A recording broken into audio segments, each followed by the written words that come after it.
Congress party को, पर मुल्क में, हिंदुस्तान में आजादी के बाद 11 बार मौका दिया। आज राहुल गांधी साहब बड़े बड़े भाषण देते हैं, कहते हैं कि आज हिंदुस्तान में मुसलमान गरीब है। मैं पूछना चाहता हूं भाइयों बहनों, आप सोचो, 65 साल आपने मौका दिया कांग्रेस पार्टी को, बार बार आपने वोट उन्हीं को दिया। क्या किया फिर कांग्रेस? कुछ किया आपके लिए? आपकी गरीबी, आपकी लाचारी, आपकी पासमंदगी आज भी अगर है तो कौन जिम्मेदार है इसका?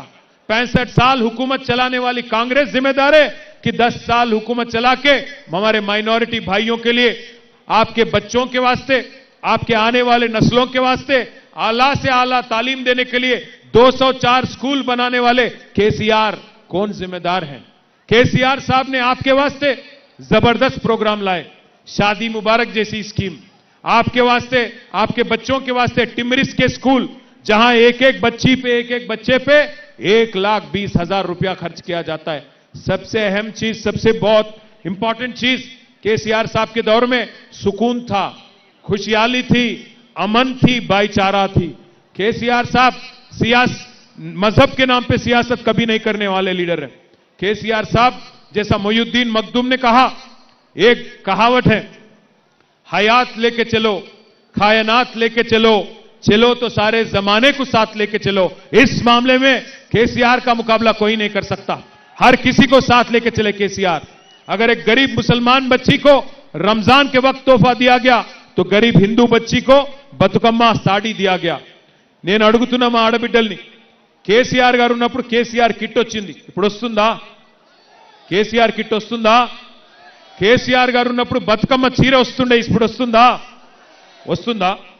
केसीआर साहब जब थे रमजान तोहफा मिलता था, आज मिल रहा क्या? रमजान तोहफा मिल रहा आपको?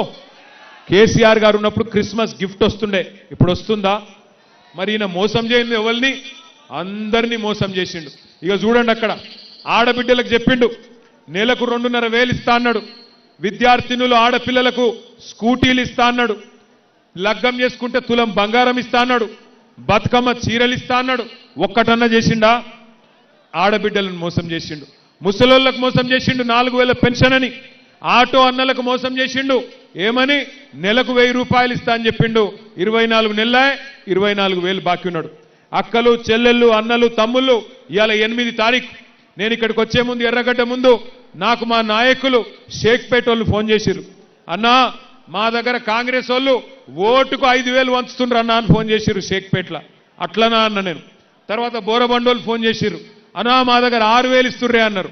తర్వాత పక్కకు యూసుఫ్ కూడా క్యాండిడేట్ లోకల్ డివిజన్, అక్కడ 8,000 ఇస్తుండట। నేను ఒక్కటే మాట చెప్తున్నా మీ అందరికీ, మా ఎర్రగడ్డ డివిజన్లో ఉండే ఆడబిడ్డలకు, అన్నదమ్ములకు, కాంగ్రెస్ వాడు పైసలు ఇస్తే బరాబర్ తీసుకోండి, మంచిగా తీసుకోండి, సిగ్గుపడకుర్రి, అడుగుర్రి ఇంకా మంచిగా కాంగ్రెస్ వాళ్ళను, ఏమాయ బిడ్డ 5,000 ఇస్తున్నావు, మిగిలిన 55,000 ఎప్పుడు ఇస్తావని అడుగుర్రి। అగో ఏం బాకీ అక్క అంటాడు, ఏం బాకీ అంటే అడుగుర్రి।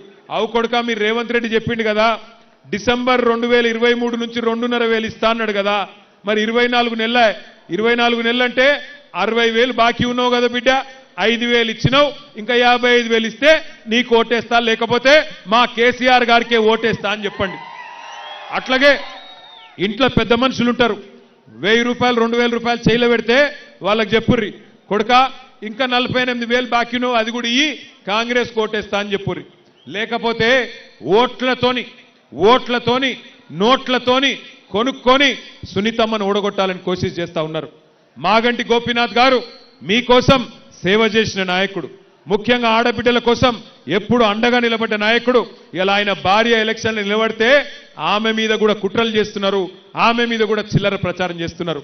మరి అట్లాంటి గోపీనాథ్ గారి యాదిలో ఆయన భార్యకు అండగా నిలబడదామా లేదా? మా ఆడబిడ్డలు చెప్పాలా, గోపన్న భార్యకు అండగా నిలబడదామా? గట్టిగా నిలబడదామా? లేక మళ్ళొక్కసారి కాంగ్రెస్ చేతిలో మోసపోతారా? మీ ఇష్టం। ఎందుకంటే ఒక్కసారి మోసం ఎవడన్నా మనం చేస్తే అది వాని తప్పు అవుతుంది, కానీ రెండోసారి కూడా వాని చేతిలోనే మనం మోసపోతే ఈసారి తప్పు మనదవుతుంది। 6 గ్యారెంటీలు అని ఆగం చేసినోడు తెలంగాణను మళ్ళా గెలిపిస్తే తెలంగాణను తీసుకుపోయి మొత్తం అడుగు నాశనం చేస్తాడు, యాది పెట్టుకోండి, భయపడకండి। కొంతమంది ఆకు రౌడీలు, గూండాగాళ్ళు ఓటేయకపోతే ఏమో చేస్తామంటున్నారట, వాళ్ళకు నేను ఒక్కటే చెప్తున్నా, 14 తారీఖు తర్వాత మొత్తం తెలంగాణ రాష్ట్రంలో కొత్త తుఫాన్ వస్తది. టీఆర్ఎస్ ప్రభుత్వం తొందరలో 500 రోజుల్లో రాబోతున్నది. కొంతమంది పోలీసు వాళ్ళు కూడా నకరాలు ఎక్కువ చేస్తున్నారు. ఆ పోలీసు వాళ్ళకు కూడా నేను చెప్తున్నా, ఒక్కొక్కని పేరు రాసి పెట్టుకుంటాం. ఏ పోలీసోడైతే నకరాలు చేస్తుండో ఈ 2-3 రోజులు ఎక్కువ తక్కువ తోకలాడిస్తే తోక కట్ చేసే బాధ్యత నాది. ఖచ్చితంగా చూసుకుంటాం. ప్రభుత్వం వస్తుంది మళ్ళా కేసీఆర్ది 2 ఏళ్లల్లా. యాది పెట్టుకోండి. ఎవడెవడైతే ఎగిరి పడుతుండో పోలీసోడు ఆకు రౌడీలు యాది పెట్టుకోండి.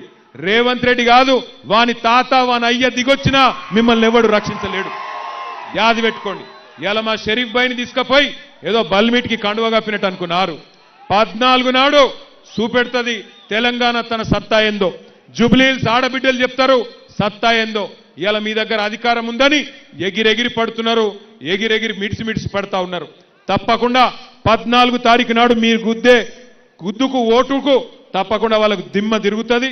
నాకు సంపూర్ణమైన నమ్మకం ఉంది. ఈ మోసం చేసిన కాంగ్రెస్ పార్టీకి బుద్ధి చెప్తేనే మీకు రేపటి రోజున 2.5 వస్తుంది. 6 గ్యారంటీలు అమలు కావాలంటే కాంగ్రెస్ ను ఓడించాలే. ఎందుకంటే మీరు చూస్తున్నారు కొద్దిగా సర్వేలలో వచ్చింది ఓడిపోతున్నారని. రాగానే అజర్బైని మంత్రి చేసిండు. సర్వేలలో ఓడిపోతుండ అనగానే ఉరుక్కుంటూ సినిమా కార్మికుల దగ్గర ఉరికిండు. ఇక సర్వేలలో కిద్దిగా డౌన్ అయింది అనగానే ఇలా ముఖ్యమంత్రి గల్లి తిరుగుతున్నాడు. మొత్తం మంత్రులు గల్లి తిరుగుతున్నారు. నేను అందుకే అంటున్నా, ఓడిపోతామన్న భయంకే గిన్ని పనులు చేసినోడు కడుపులకెళ్ళి గట్టిగా గుద్ది ఓడగొడితే సచ్చుకుంటూ 6 గ్యారంటీలు ఇస్తాడా ఇయ్యడా?